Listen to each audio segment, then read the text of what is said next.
ఎర్రటి ఎండ కాల్చేస్తున్నా, గాయాలు నిన్ను బాధిస్తున్నా, దాహంతో నోరు ఎండిపోతున్నా, నాలుక అంగిట అంటిపోతున్నా, ప్రేమతో పెంచి మమతలు పంచిన నీ శ్రమ చూడలేక గుండె పగిలిన, తల్లిని శిష్యుని కప్పగించి నీ బాధ్యతను నెరవేర్చినవా. ఓ వెన్నెలంటి చల్లని రాజా, ఎంత ప్రేమ మూర్తి నీవయ్యా. ఓ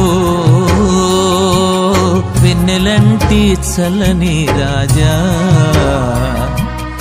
ఎంత ప్రేమ మూర్తి నీవయ్యా.